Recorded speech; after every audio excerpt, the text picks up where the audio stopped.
Hello and welcome friends, स्वागत है आप सभी का YouTube channel masters in ethical hacking में। दोस्तों, आज का जो हमारा वीडियो है वो रिलेटेड है गूगल डेटा सेंटर से। अगर आप कहेंगे कि यार गूगल डेटा सेंटर ये कैसा टॉपिक है, तो फ्रेंड्स मैं आपको बताना चाहूँगा कि आपके माइंड में कभी सवाल आया है कि गूगल के सर्वर्स को हैक कर सकते हैं या नहीं। अगर आपके माइंड में ऐसा सवाल आया है तो बिल्कुल आपके लिए सुटेबल वीडियो है कि आपने सोचा है कि गूगल इतना बड़ा जो डेटाबेस है उसे किस तरह से मैनेज करके रखता है, उसका जो प्रोसीजर है वो क्या है।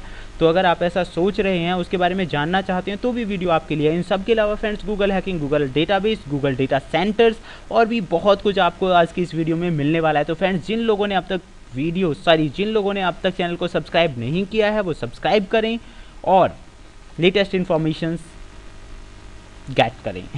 तो फ्रेंड्स आज का जो वीडियो है, चलिए शुरू करते हैं। सबसे पहले मैं आपको बताना चाहूँगा कि डेटा सेंटर्स के बारे में। तो हमें पता होना चाहिए सबसे पहले कि डेटा सेंटर क्या चीज़ होती है।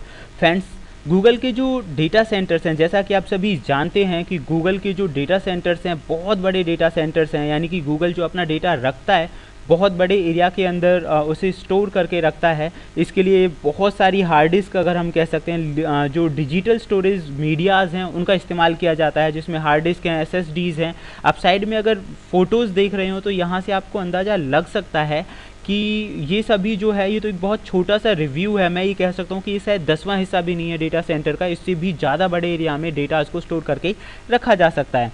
तो फ्रेंड्स, गूगल इस काम को करने के लिए बहुत सारी चीज़ों का इस्तेमाल करता है। Internal and external networking environment set करता है और इन सब के अलावा कूलिंग सिस्टम का भी इस्तेमाल इसमें किया जा सकता है और ह्यूमिडिफिकेशंस का इस्तेमाल किया जाता है गूगल डेटा सेंटर्स के अंदर डेटा को सुरक्षित रखने के लिए।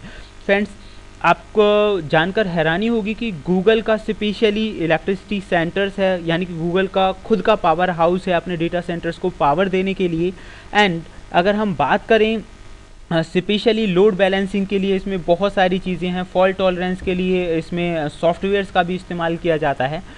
फ्रेंड्स, गूगल का जो डेटा सेंटर है वो लगभग बहुत सारी जगह पे है। काफ़ी सारी लोकेशंस हैं जहां गूगल अपने डेटा को स्टोर करके रखता है, लेकिन मेनली हम 15 डेटा सेंटर्स के बारे में आपको बता देता हूं, जिसमें जो सबसे ज़्यादा फेमस हैं, सबसे ज़्यादा डेटा को कैप्चर करते हैं, उनमें 9 USA के अंदर हैं, 4 यूरोप के अंदर हैं और 2 एशिया के अंदर हैं। फ्रेंड्स, इनके अलावा मैं आपको कुछ और इन्फॉर्मेशन देना चाहूँगा। आपको जानकर हैरानी होगी कि जो सबसे पहला गूगल का डेटा सेंटर सेटअप था वो 1998 में सेटअप हुआ और जब इसे लोकेट किया गया तो इसके अंदर सन माइक्रो सिस्टम्स का अल्ट्रा 2 ड्यूअल 200 मेगाहर्ट्ज़ का प्रोसेसर था और 256 MB की रैम थी। तो मतलब आप खुद अंदाज़ा लगा सकते हैं कि आज के ज़माने में 256 MB कुछ भी मायने नहीं रखता है। इससे ज़्यादा मेमोरी तो मोबाइल स्टोरेज के अंदर आ जाती है, लेकिन गूगल का जो सबसे पहला डेटा सेंटर था उसमें मात्र 256 MB की रैम का इस्तेमाल हुआ था। इन सब के अलावा और भी बहुत सारी चीज़ें थी। 300 megahertz dual Pentium 2 servers donate किए गए थे इंटेल के ज़रिए, उनके ज़रिए इसमें काम होता था। 512 MB रैम। तो ये सारा जो स्ट्रक्चर आपको स्क्रीन पे दिखाई दे रहा है, इस सारे स्ट्रक्चर से मिलकर गूगल का सबसे पहला डेटा जो सेंटर था उसका सेटअप हुआ था। That means friends, you can imagine कि बताइए 9 GB और 5 GB 6 GB की हार्ड डिस्क पे गूगल डेटा सेंटर का काम चल रहा था 1998 में।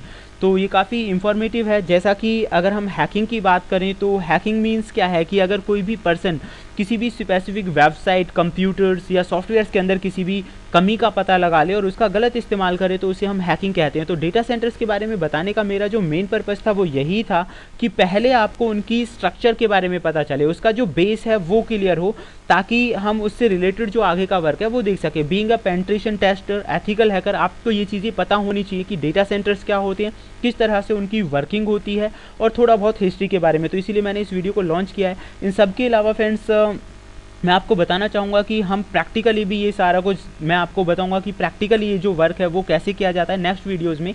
तो ये गूगल का पहला डेटा सेंटर था, आप इसे यहाँ से देख सकते हैं। 1998 में गूगल का जो डेटा सेंटर था बिल्कुल ऐसे ही था, इससे ज़्यादा बड़ा कुछ था नहीं उसके अंदर। इसके बैक में अगर आप ध्यान से देखें तो यहाँ पे हार्ड डिस्क हैं, जो बहुत छोटी छोटी कैपेसिटी की हार्ड डिस्क थी जो यहाँ पे लगी हुई हैं और उन डेटा को स्टोर करने के लिए अलग अलग प्रोसेसिंग एंड नेटवर्किंग का इसके अंदर इस्तेमाल किया गया है। उसके अलावा फ्रेंड्स, अगर हम बात करें गूगल सर्वर्स की, तो सर्वर आप सभी जानते हैं, सर्वर के बारे में काफ़ी वीडियोज़ मैंने बनाए हैं लास्ट की सीरीज़ में, वो आप देख सकते हैं सारा कुछ। तो गूगल में अलग अलग तरह के सर्वर्स का इस्तेमाल किया जाता है, जैसे कि वेब सर्वर्स हैं, वेब सर्वर्स का जो मेनली काम होता है वो क्वेरीज को एग्जीक्यूशन करना होता है। जो यूजर्स कोई भी क्वेरी सेंड करते हैं उसे एग्जीक्यूट करके उसके रिजल्ट को प्रोवाइड करने का जो काम होता है वो वेब सर्वर्स करते हैं। इसके अलावा डाटा गैदरिंग सर्वर्स होते हैं। डाटा गैदरिंग सर्वर्स नाम से ही आपको समझ में आ रहा है, डेटा को इकट्ठा करना और फिर ज़रूरत के हिसाब से उसे प्रोवाइड करना। इंडेक्स सर्वर्स होते हैं जो इंडेक्स आप मतलब समझ ही गए होंगे। इंडेक्स मीन्स जैसे कि किसी भी चीज़ को मैनेज करके रखने का जो तरीका है, तो गूगल किसी भी पर्टिकुलर चीज़ को आपको सबसे पहले प्रोवाइड करता है, वो इंडेक्सिंग के हिसाब से ही आपको चीज़ों को सर्च इंजन पे प्रोवाइड करता है। तो इंडेक्स सर्वर्स होते हैं। डॉक्यूमेंट सर्वर्स होते हैं जो डिफरेंट डॉक्यूमेंट्स को आपके पास प्रोवाइड करते हैं। एड सर्वर्स होते हैं फ्रेंड्स, जो आपने सुना होगा कि भाई यूट्यूब के जरिए अर्निंग होती है, गूगल एड्स के जरिए अर्निंग होती है। इसके लिए गूगल का खुद के अलग सर्वर्स हैं जिन्हें हम एड सर्वर्स कहते हैं। इसके अलावा गूगल वेब सर्वर्स, जिसके बारे में मैंने आपको पहले ही बताया है। स्पेलिंग सर्वर्स होते हैं। आपने देखा होगा कि कोई भी अगर आप गलत स्पेलिंग टाइप करो गूगल के अंदर तो उसे चेक करने के लिए भी गूगल ने सर्वर लगाया हुआ है। काफ़ी अमेजिंग बात है यार कि स्पेलिंग के लिए भी सर्वर लगाया हुआ है गूगल ने। एड्स के लिए अलग सर्वर है, वेब के लिए। ये तो मैंने बहुत थोड़े से सर्वर्स के बारे में आपको बताया। इसके अलावा और आर्टिफिशियल इंटेलिजेंस के लिए भी, और मतलब बहुत कुछ होता है। यहाँ से आपको आइडिया लग गया होगा गूगल किस किस तरह के सर्वर्स का इस्तेमाल करता है। फ्रेंड्स, मैं आपको कुछ फैक्ट्स के बारे में बताना चाहूँगा जो कि गूगल डेटा सेंटर से ही रिलेटेड है। आपको जानकर हैरानी होगी कि लास्ट टाइम गूगल का जो डेटा सेंटर सेटअप हुआ था उसमें लगभग 732 करोड़ डॉलर का खर्चा आया था। 732 करोड़ डॉलर्स, मतलब आप अंदाज़ा लगा सकते हैं कि अगर हम इंडियन करेंसी में उसे कन्वर्ट करें तो बहुत ज़्यादा अमाउंट हो जाता है। इलेक्ट्रिसिटी की अगर मैं बात करूं तो गूगल का खुद का पावर हाउस है जिसके ज़रिए इलेक्ट्रिसिटी प्रोवाइड की जाती है, और इलेक्ट्रिसिटी एफिशिएंसी में मेरे हिसाब से यूएस डिपार्टमेंट से भी ज़्यादा जो इलेक्ट्रिसिटी खर्च होती है गूगल के डेटा सेंटर्स में खर्च होती है। यूएस का जो मिलिट्री डिफेंस का जितना खर्चा है इलेक्ट्रिसिटी का, उससे कई गुना ज़्यादा अकेले गूगल डेटा सेंटर्स का खर्चा है। फ्रेंड्स, इलेक्ट्रिसिटी की कॉस्टिंग की अगर हम बात करें तो उस डेटा सेंटर की जो इलेक्ट्रिसिटी की खपत थी वो लगभग 10 से 12 लाख डॉलर थी। यानी कि 10 से 12 लाख डॉलर की तो पर मंथ गूगल का डेटा सेंटर सिर्फ इलेक्ट्रिसिटी खर्च कर देता है। अगर हम बात करें फ्रेंड्स, अगर हैकर्स के माइंड से सोचा जाए कि इस डेटा सेंटर में एंट्री कैसे हो, कैसे कोई कुछ इस डेटा सेंटर के अंदर जाकर कुछ कर सकता है या नहीं कर सकता है, तो मैं आपको बताना चाहूँगा फ्रेंड्स, इतनी टाइट सिक्योरिटीज़ होती हैं कि आप शायद कभी वहाँ पे एंट्री बहुत आसानी से ना कर पाएँ। वैसे तो ये इलीगली है कि आप जा ही नहीं सकते वहाँ पे, लीगल तरीके से ही जा सकते हैं। परमिशन मिलना कोई इतना आसान काम नहीं होता कि गूगल डेटा सेंटर के लिए आपको परमिशन मिल जाएगी और आप वहाँ पहुँच जाएंगे। That is not so easy. लेकिन मैं आपको सिक्योरिटी के बारे में बताता हूँ। अगर आपको परमिशन मिली भी है तो भी जैसे ही आप गेट पे एंट्री करते हैं आपके व्हीकल से लेकर पूरी स्कैनिंग स्टार्ट हो जाती है, और जब जैसे ही आप उसके अंदर एंट्री करेंगे आपकी पूरी बॉडी को स्कैन किया जाता है।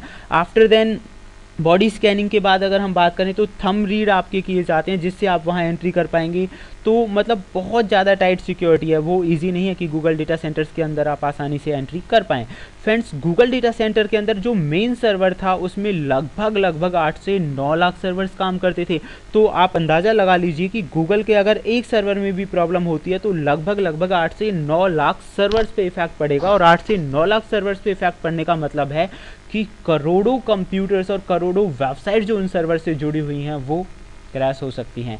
तो फ्रेंड्स, गूगल का जो मेन आईपी एड्रेस है वो 8.8.8.8 ही है, और इसके बारे में बहुत सारे लोग जानते भी होंगे। तो फ्रेंड्स, ये था हमारा डेटा सेंटर्स को लेकर आज का वीडियो। इसके अलावा मैं आपको बताना चाहूँगा फ्रेंड्स, अगर इसका प्रैक्टिकल वीडियो हम नेक्स्ट टाइम आपको मैं प्रोवाइड करूँगा जो काफ़ी इंटरेस्टिंग है, जिससे आपको पता चलेगा कि गूगल अपनी जो डेटा है उसे मैनेज करके कैसे रखता है। तो फ्रेंड्स, अगर वीडियो आपको पसंद आया है तो लाइक शेयर सब्सक्राइब करना ना भूलें YouTube channel masters in ethical hacking को। Thank you, good bye.